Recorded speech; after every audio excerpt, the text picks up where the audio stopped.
Hello, and welcome to this week's episode of Bob's Live, our weekly show right here on the internet. And as always, you can find us every Tuesday at 5 p.m. here on Facebook and also over on YouTube and on our website at bobsmarket.com/live. And this week, we're starting to, I don't know, some of you might not like it, but we're starting to head into fall.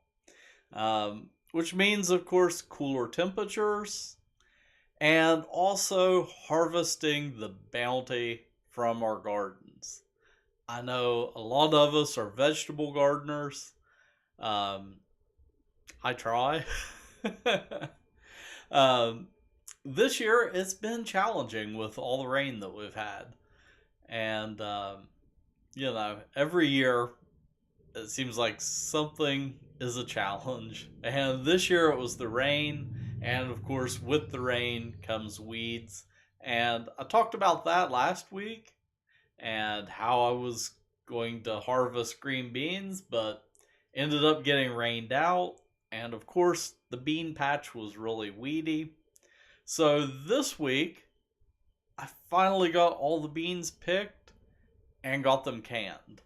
So I put together a video of just the process of canning beans, picking them, cleaning them, breaking them into bite-sized pieces, putting them in the jars, filling the jars with water, and then running them through a pressure canning cycle. So, of course, there's two different ways to can, and we'll get into that a little bit later in the episode. But first, I thought we would take a quick look at the general process of pressure canning beans.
All right, so that is kind of the general process of canning beans. And, uh-oh, let me see here. I have lost the page that I'm going to go to next. Okay, let's do it this way.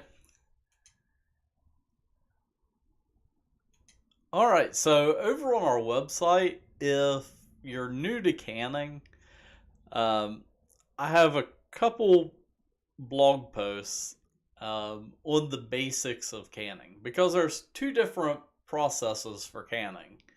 There's pressure canning and then hot water bath canning. And it depends on what type of vegetables, or you can also can meats, but it depends on what you're canning, whether you use hot water bath canning or pressure canning. And the point of canning is, of course, you're creating a vacuum in the jar, but you also want to heat up what's in the jar to a point that it basically sterilizes it completely.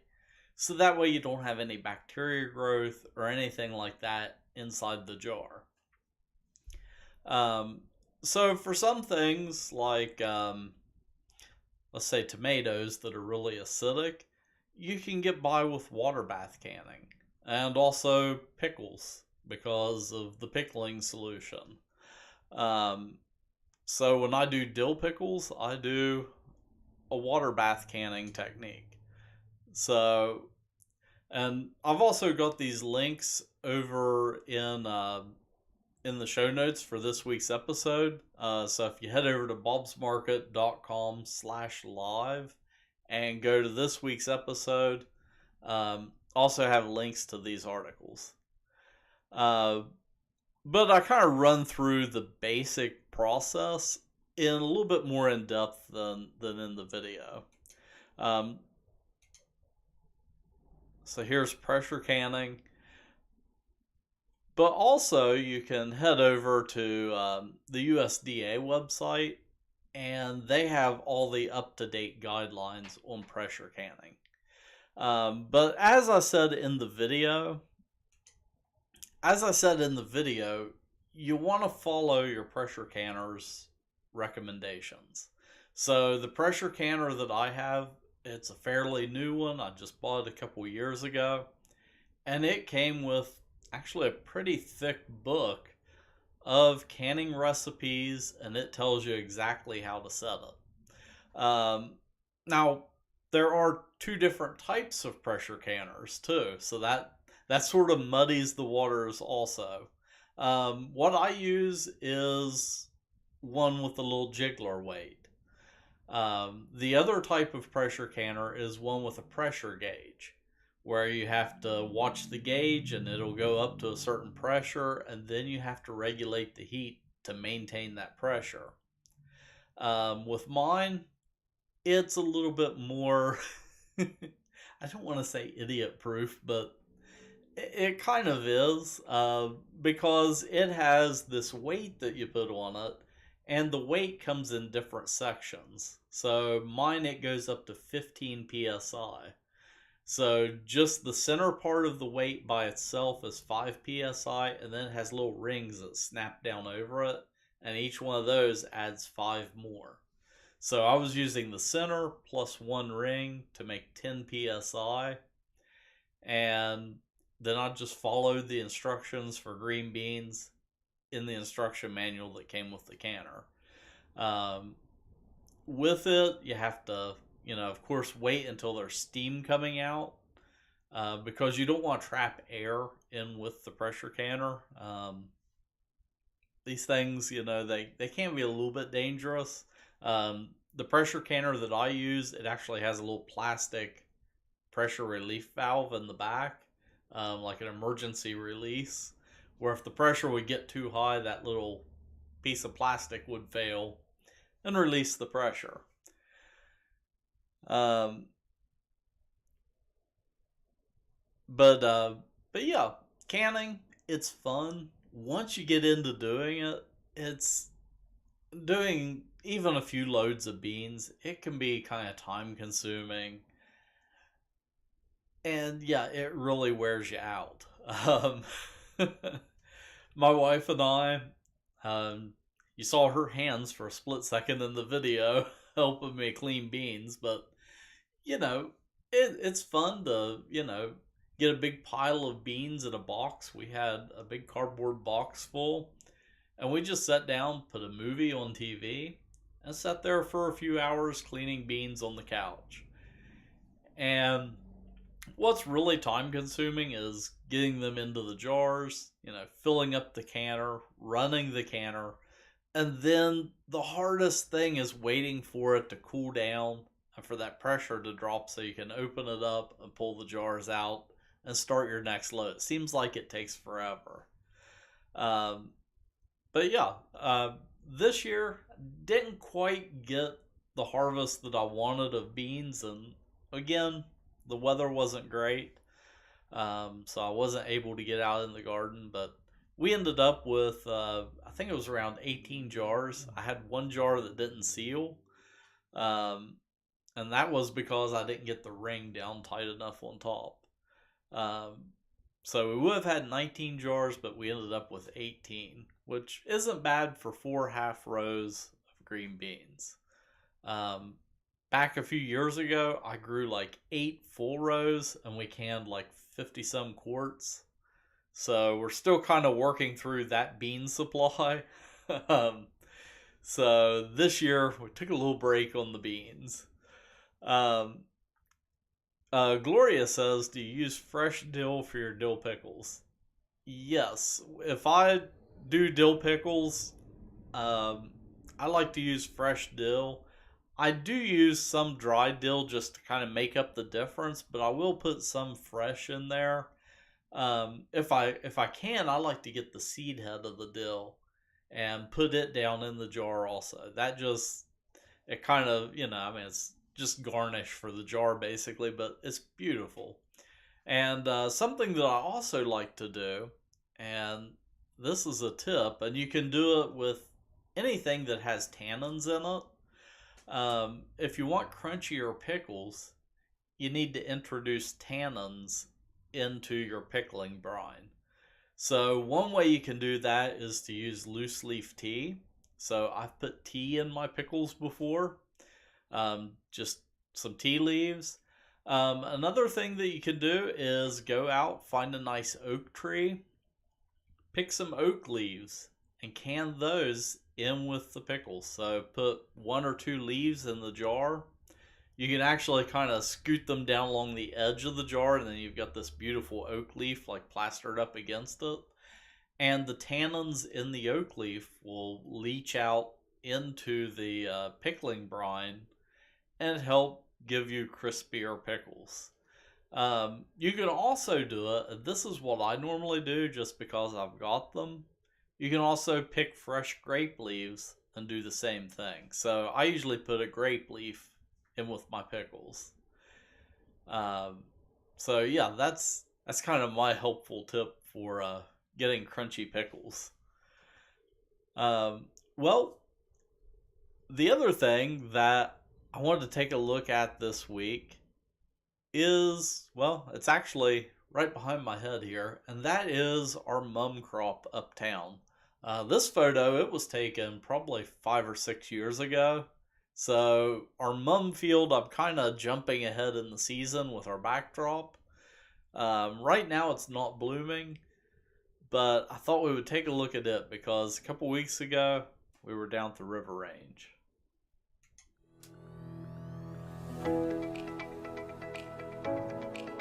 Alright, a couple weeks ago we were down at the river range checking out the mum field down there. And today I'm here at our newest greenhouse uptown, and in behind it we have about a 5-acre area for growing outdoor crops. So let's check out the mums up here.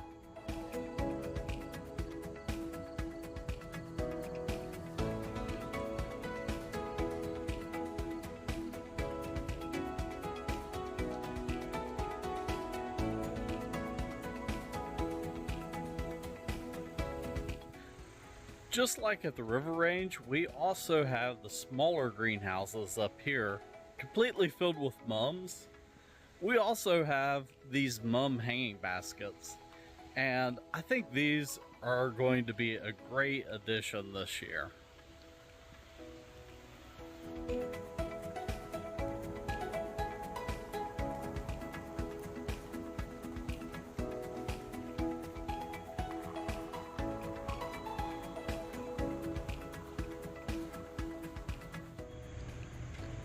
We also have these larger deco pots of mums, and they aren't blooming yet, but these are actually mixes. So this one has purple, red, and golden in it. So these mixes are just going to be beautiful once they start blooming. So that is our uptown mum field of greenhouses. We'll check back on this as it starts to bloom in the coming weeks.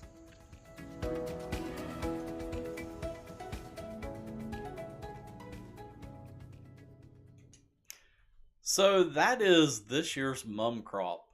And something that I did while I was up there is I got a panoramic photo of all the mums. And something that I'm going to do tonight on Facebook is post a panoramic photo that if you're looking at it on a phone, and I think it also works on a computer, you'll be able to pan around and get different angles of the field, because it's kind of hard to get a sense of how large the mum field is up there unless you're standing right there looking at it. So I think giving you more of a 3D view through a phone might help with that. So yeah, that I think will be really cool. So you can find that over on our Facebook page. So we're on Facebook, Twitter, YouTube, and Instagram. And then we're also over on TikTok now too. So yeah, that is our uptown mum field. Up last, I wanted to take a quick look at the weather because we've got some beautiful weather right now. Right now it's 77 degrees, partly sunny here in Mason. And looking at our extended forecast, it's going to be pretty nice the rest of the week, pretty much.